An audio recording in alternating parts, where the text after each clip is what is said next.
vous savez, il faut s'approcher, bien connaître TV Colonne 2 car on est sur le point de décoller et on décolle. Ok? Stay on tune.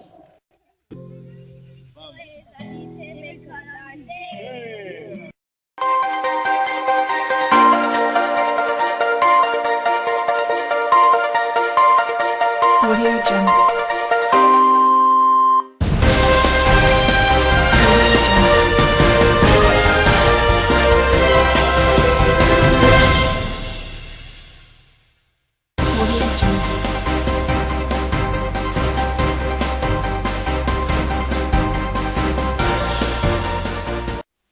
C'est dans ces cadres-là ou dans cette optique que Madame Kanjinga Mutombo Koko m'a appelé dans mon bureau de service vers 13h, m'annonçant qu'elle est agressée verbalement, physiquement par la colonna Solange. C'était en présence des témoins cités,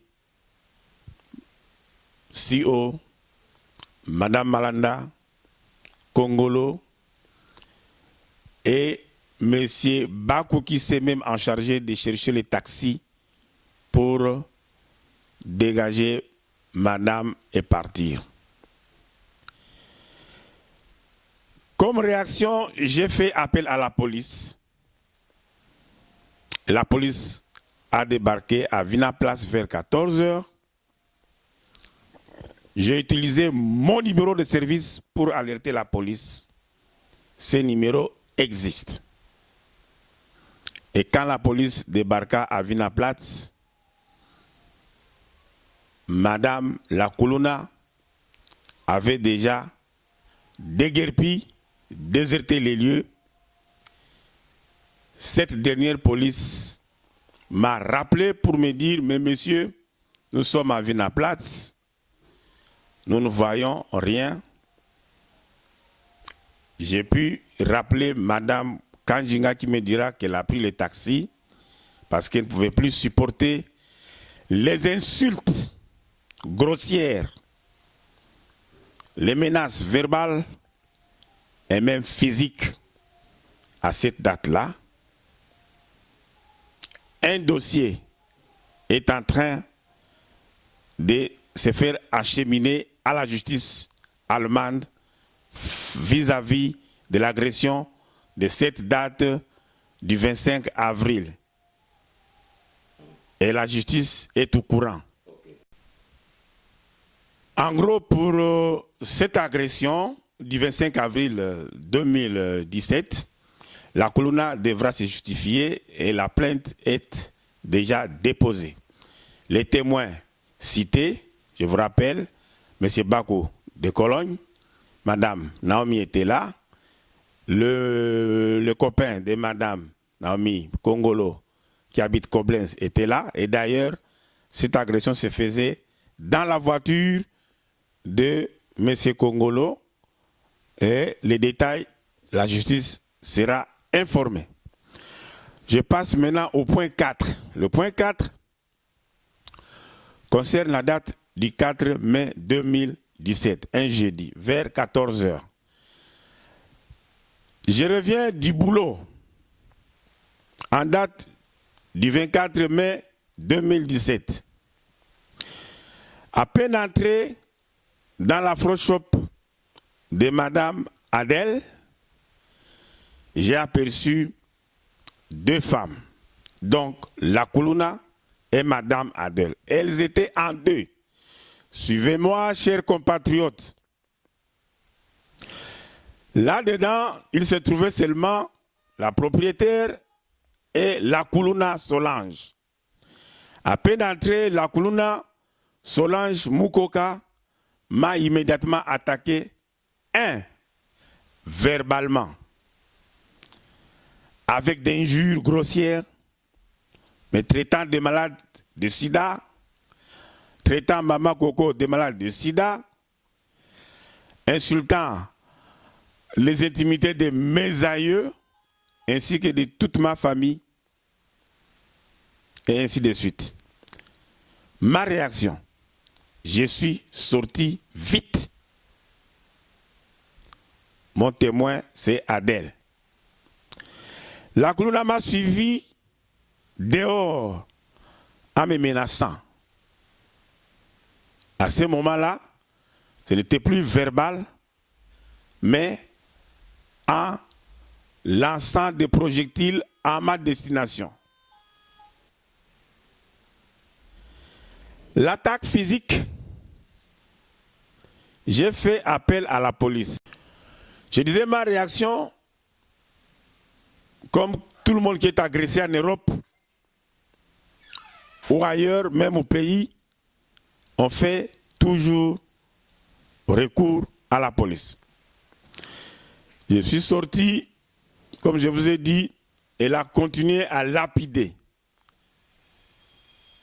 des sacs, une bouteille de Fanta, des jets de pierre, même son portable. L'attaque physique a aussitôt initié, comme je vous l'ai dit, en lançant des projectiles de tout genre en ma direction. Son sac lourd, des jets de pierre, une bouteille de Fanta, que même les témoins ont vu.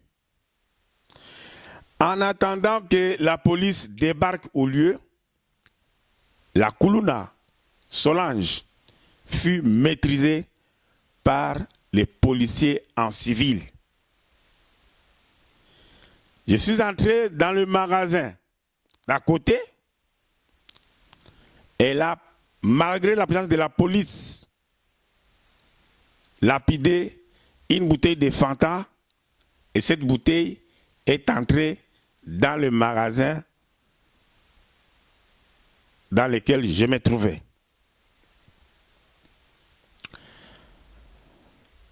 C'est à ce moment-là que je sors pour la gronder. Elle projetait toujours des bêtises. Elle projetait des projectiles à ma direction. Et tellement qu'elle lançait des projectiles en désordre, un des projectiles est allé maladroitement et l'a touché dans ses yeux. En présence de la police, j'ai été interpellé par la police en civil avant que celle que j'avais fait venir ne débarque au lieu. C'est alors que la police va écrire les faits qui se sont passés.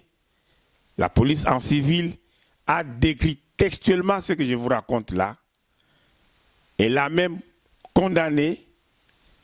Et quand la police que j'avais fait débarquer est arrivée au lieu, la police en civil qui a suivi les scandales de la Kuluna avait expliqué clairement au véhicule qui était là bourré de policiers pour leur dire, voilà, c'est la dame qui a été à la hauteur de tous ces désordres. Et la police m'a libéré. Mais comme il y a eu des projectiles, des lourds sacs qu'elle a projetés à ma personne, je suis allé me faire consulter chez mon médecin. Vu la gravité de l'état de santé que le médecin a constaté, il me renvoya à l'hôpital. J'arrive à l'hôpital. Pendant que j'attendais le médecin qui devrait me soigner, j'ai vu passer une dame dénommée Jackie de Cologne. Et moi, j'ai téléphoné, cette dame est allée. Elle ne savait pas que la Kuluna aussi était transportée dans le même hôpital. C'est là où vous entendrez dire que Serge Koussanika a suivi la Kuluna pour la tuer à l'hôpital.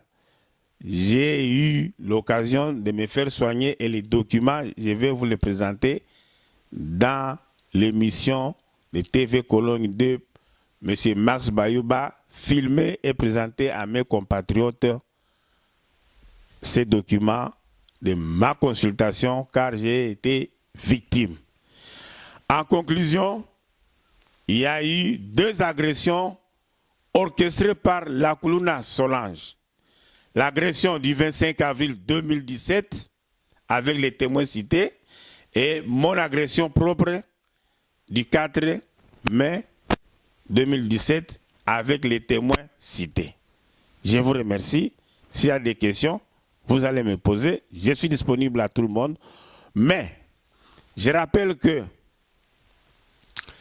ni la frustration, ni l'humiliation, ni la vexation, ni les propos mensongers ou paroles mensongères ne pourront nous éloigner de parler ensemble et de demander pardon à mes compatriotes. Je demande donc encore une fois pardon à tous ceux qui ont été choqués par ce que c'est la journée de la femme.